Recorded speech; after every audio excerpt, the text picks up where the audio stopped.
नमो गोभ्य गौ माता की जय हो। बंधुओं, राजनीति किस तरह से अपना प्रभाव दिखाती है और किस तरह से विषय को पूरा 360 डिग्री घुमा करके दिखा देती है, इसका एक उदाहरण इस समय सोशल मीडिया में और मुख्य धारा की मीडिया में भी देखने को मिल रहा है।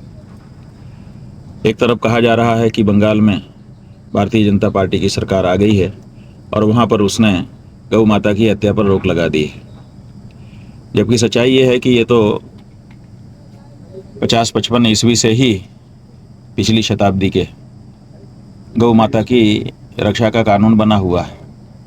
और हमारे अधिवक्ता डॉक्टर पीएन मिश्र जी के माध्यम से कलकत्ता हाई कोर्ट में जो बहस की गई थी और उसके आधार पर जो निर्देश हाई कोर्ट पश्चिम बंगाल के द्वारा पारित किए गए थे, समय समय पर सरकारें उन्हीं को लागू कराती रहती हैं और उन्हीं को फिर से बीजेपी की सरकार ने लागू किया है।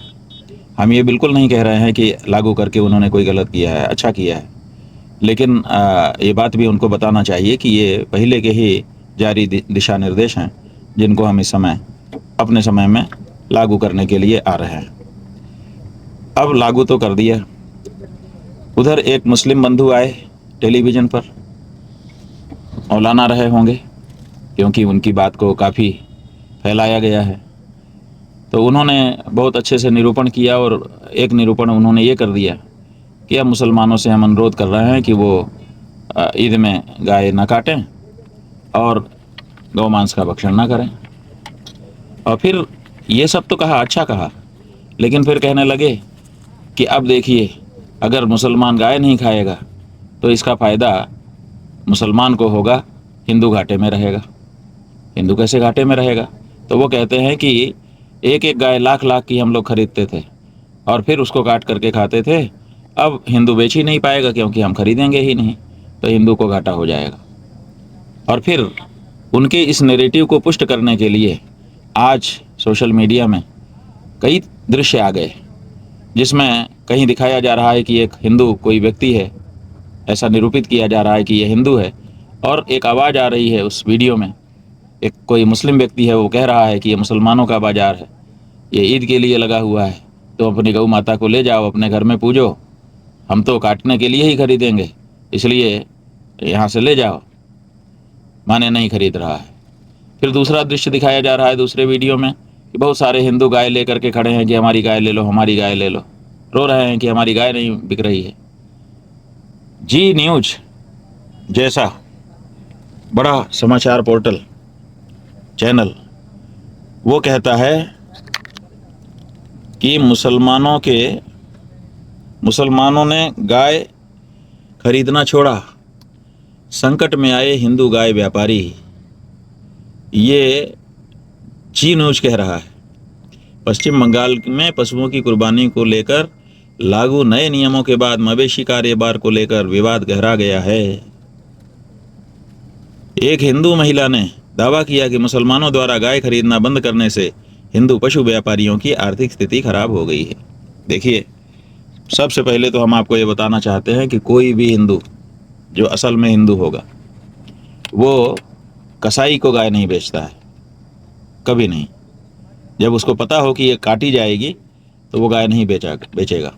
हमारे गांव में भी जो लोग आकर के गाय खरीदते हैं, ठीक है, हिंदू गाय बेच देता है दूध ना देने के बाद, ये कुछ हद तक सही है, लेकिन अगर उसको ये पता हो कि ये कसाई है और काटेगा तो नहीं बेचेगा।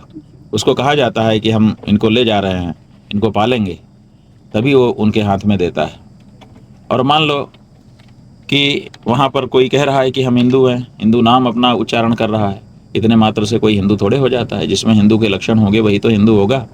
हिंदू जैसा नाम रखने से कोई हिंदू नहीं हो जाता। इसलिए हमारा ये साफ कहना है कि कोई भी हिंदू, अगर वो रंच मात्र भी उसमें हिंदुत्व होगा तो वो कत्ल खाने में गाय को नहीं बेचेगा और ना कत्ल करने वाले के हाथ में गाय को देगा। इसलिए ये फैलाना कि हिंदू व्यापारी संकट में हो गए और हिंदू संकट में हो गया, गाय नहीं खरीदी जा रही है, मुसलमानों ने गाय काटना, मुसलमानों ने अगर गाय मांस खाना छोड़ दिया, इससे बढ़िया क्या हो सकता है? क्या हो सकता है? हम तो खूब खूब प्रशंसा करना चाहेंगे उनकी। अगर भारत के मुसलमान यही स्पष्टता से कह दें कि हमने गाय का मांस खाना छोड़ दिया है और गाय को काटना छोड़ दिया है, तो भारत में उनके लिए जो नफरत है वो काफ़ी हद तक ख़त्म हो जाएगी। इसलिए सबसे ज़्यादा नफरत अगर हिंदू मुसलमानों से करता है, हम मुसलमान बंधुओं से भी बताना चाहेंगे कि सबसे ज़्यादा नफरत अगर हमारे मन में आपके लिए है, अगर है, तो केवल इस कारण से है कि गौ हत्या के काम में आप लोग भागीदार बने हुए हो। अगर इसको आप छोड़ते हो, इससे ज़्यादा स्वागत योग्य कुछ कदम नहीं हो सकता है। बहुत सारे मुसलमानों ने हमसे मिल करके कहा है कि आपके द्वारा चलाया जा रहा है ये जो गौ हत्या बंदी का अभियान है, हम इसकी प्रशंसा करते हैं और हम इसको सहयोग करना चाहते हैं। हम गाय नहीं खाना चाहते हैं। हमारे यहाँ इस्लाम में आवश्यक नहीं है, फर्ज नहीं है कि हम खाएं ही गाय, तभी हम मुसलमान हो सकते हैं। ये तो एक चलन सी चली आई है। इस्लाम के मूलभूत अंग में, अनिवार्य अंग में ये नहीं आता है। तो ऐसी स्थिति में गाय खाना आप छोड़ दीजिए। इससे हम हिंदुओं के हृदय में पीड़ा होती है, और अगर आप ये छोड़ रहे हैं तो इससे बढ़िया कुछ नहीं है। लेकिन ये जो नैरेटिव साथ में फैलाया जा रहा है कि हिंदू बहुत परेशान हो रहे हैं और अब उनकी गायों का क्या होगा, तो ये बिल्कुल गलत नैरेटिव है। ये इसीलिए फैलाया जा रहा है राजनीतिज्ञों के द्वारा, ताकि गौ हत्या पर पाबंदी लगाने का जो दबाव है वो कुछ ढीला हो सके। वो ये तर्क दे सकें कि देखिए हिंदुओं को कितनी परेशानी हो रही है, इसीलिए उनकी परेशानी को कम करने के लिए हमने इसको जारी रखा हुआ है। तो ये जो नैरेटिव है ये बिल्कुल हिंदू धर्म के पक्ष में नहीं है, ये विपक्ष में है। ये जो दूसरा समाचार ये दिखा रहे हैं, बंगाल में मुसलमानों ने गाय खरीदने से किया मना, सड़कों पर उतरे हिंदू। बताइए, सड़कों पर हिंदू उतर रहे हैं। मुस्लिमों ने गाय खरीदना छोड़ दिया, बंगाली हिंदू व्यापारी क्यों हलाकान। गो हत्या प्रतिबंध के सख्त नियमों से बंगाल के हिंदू पशु व्यापारियों और डेयरी किसानों में बढ़ी चिंता। ये सब जो समाचार हिंदू संकट में हिंदू व्यापारी, अलग अलग चैनलों के हैं, हम चैनलों का नाम नहीं पढ़ रहे हैं, ये सब क्या बता रहे हैं? एक सुनियोजित प्रयास इस बात का किया जा रहा है कि ऐसा नैरेटिव गढ़ दिया जाए कि अगर गौ हत्या रोकी गई तो इससे सबसे ज़्यादा घाटा हिंदुओं को होगा और हिंदू परेशान होंगे। बिल्कुल ऐसी बात नहीं है। हिंदू इस धंधे में बिल्कुल नहीं है। जो है वो नराधम है, वो हिंदू कहलाने का अधिकारी नहीं है। और बहुधा तो जो हिंदू नहीं है वही हिंदू नाम रख करके इस व्यापार को करता है, ताकि पकड़ा जाए तो अपना हिंदू नाम बता करके हिंदुओं को बदनाम कर सके। तो पहली बात तो यह है। दूसरी बात हमारी ये है कि अगर कोई ऐसा हिंदू है जिसको गाय बेचना ही है, तो हम उसके लिए एक योजना घोषित करना चाहते हैं। वो योजना हमारी ये है कि आप हमें वो गाय बेच दीजिए, हम खरीदने को तैयार हैं। जैसे OLX नाम की वेबसाइट है, वैसे हम उसमें जी लगा करके GoLX बनवा रहे हैं। कल तक, परसों तक में तैयार हो जाएगी हमारी साइट। आप उस पर अपनी गाय को अगर बेचना चाहते हैं तो इस्तेहार दीजिए, हम आपसे संपर्क करेंगे और हम गाय खरीदेंगे। मरने के लिए हम गाय को, मारने के लिए, काटने के लिए किसी को हम गाय को नहीं देना चाहेंगे।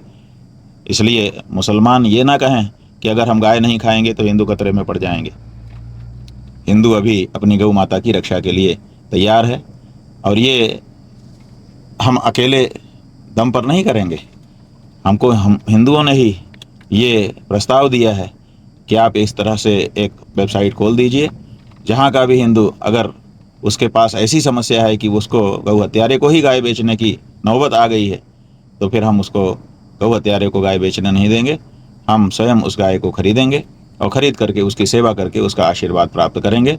और इसके लिए हिंदू समाज से ही बहुत से लोग तैयार हैं कि कटने के लिए जा रही गाय को बचा करके हम गौ रक्षा का पुण्य लेना चाहते हैं। तो GoLX जैसे OLX है, वैसे GoLX हमारा तैयार हो रहा है। 2-3 दिन में हम उसको लॉन्च कर देंगे, और जिसको भी ऐसी परिस्थिति है वो उस वेबसाइट के माध्यम से, उस ऐप के माध्यम से हमसे संपर्क करें। हम वो गाय खरीद लेंगे और उसकी सेवा करेंगे, और उसकी सेवा से जो उसके रोम रोम से आशीर्वाद मिलेगा उसको पूरे हिंदू समाज के लिए बांटेंगे। या फिर जिस व्यक्ति ने उस गाय को बचाया होगा, धन खर्च किया होगा उसको खरीदने के लिए, उसके लिए हम उसका पुण्य अर्पित करेंगे। लेकिन किसी भी हिंदू को, भारत के किसी भी हिंदू को, चाहे वो बंगाल का हो, चाहे केरल का हो, चाहे कहीं का हो, अब ये चिंता करने की जरूरत नहीं है कि मैं कैसे गाय बेच पाऊंगा, खाने वाले तो अब खाएंगे ही नहीं, काटने वाले तो अब काटेंगे ही नहीं, तो मैं क्या करूं। ये जो नैरेटिव फैलाया जा रहा है, यद्यपि ये नैरेटिव सही नहीं है, फिर भी ऐसा नैरेटिव सेट करने वालों को भी हम कह रहे हैं कि चिंता मत करो।